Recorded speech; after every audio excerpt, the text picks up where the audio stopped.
I could sit here all day and tell you about President Trump's new zero-tolerance immigration policy, the one that's leading to the separation of children from their parents at the border. And I could help you understand it by maybe quoting numbers or statistics. I could play sound bites of officials. Or I could just show you a single picture, this one, of a screaming, terrified 2-year-old little girl wearing a tiny pink jacket, no laces in her shoes, stopped at the U.S. border with her mother. She is quickly becoming the human face of Trump's new immigration policy, one he says he hates, but is refusing to change. John Moore is the award-winning photographer from Getty Images that took that picture, and he is here with me in New York. John, wow, that picture, it's something else. It's incredible. I mean, it's gut-wrenching. No one can look at this image and not feel something. Well, I can tell you, I felt a lot when I took it. I had been photographing Border Patrol, observing people coming across the river that evening, in the middle of the night, under darkness, a cloudless sky, and rafts of people came across, and they were all asylum seekers. And when they came across to the U.S. side, the Border Patrol gathered them all together and began taking people's names, IDs, and seeing the children in the crowd was very emotional for me. As you said, you told me you are a father yourself. What do you know about this little girl's story? Well, I was able to speak with the mother very briefly. I had photographed her and her daughter and several other children, other families. The mom told me that they had been traveling for a month. And coming from Honduras through Mexico over the course of a whole month is a very difficult journey for these folks, often very dangerous. And so by the time they had reached the U.S. side, they had probably been through a lot already. What was going through your mind when you took the picture? Well, they had been body searching people as they were loaded into vans to be taken to a processing center where they were possibly separated parents and children. And one of the last people to get on the bus was the mother of this child and her daughter together. And when they went to body search her against the vehicle, they asked her to put down her child. And right then, in that moment, the little girl broke into tears.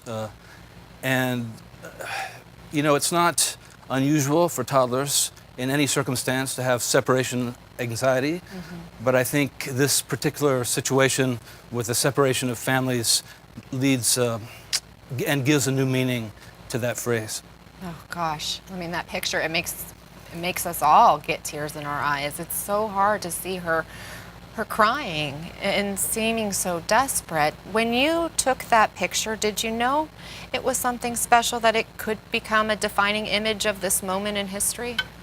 Well, I had photographed families trying to seek asylum many times on different visits to the U.S.-Mexico border. What it looked like, in many ways, was similar to what I had seen before.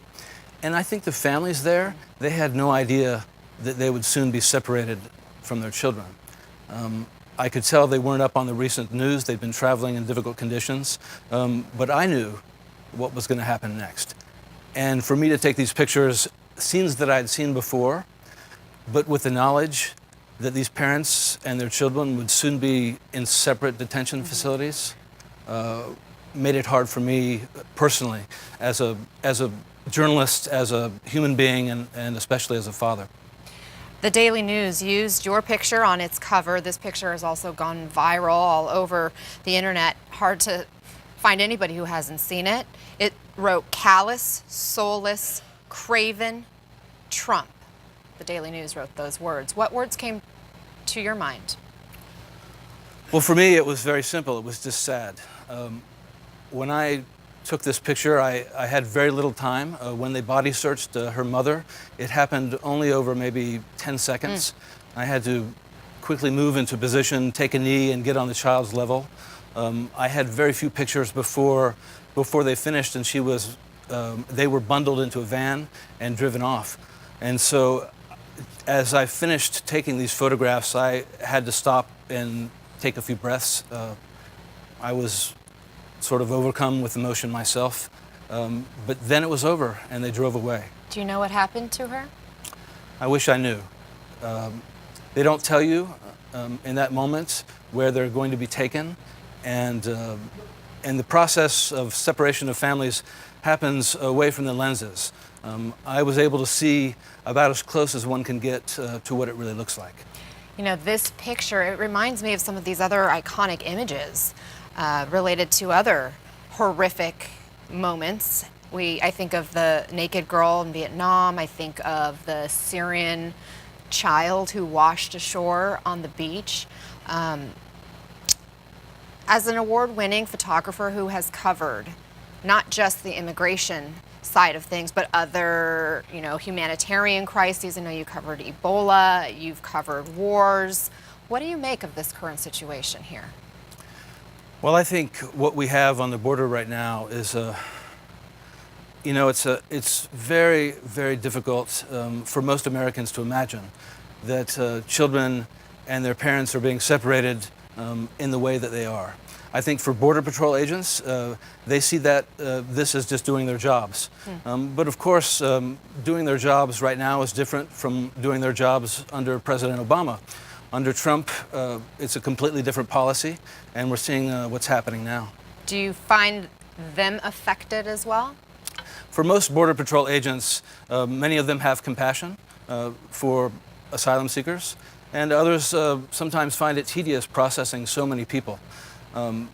But it depends on the agent. It's a force of 20,000 people. They're all different.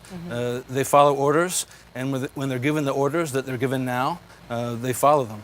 Well, John Moore, thank you so much for bringing these stories to life in such a powerful way. We all want to know what happened to this little girl. Thank you again for being here and telling us a little bit more of her story. Thank you. We'll be right back.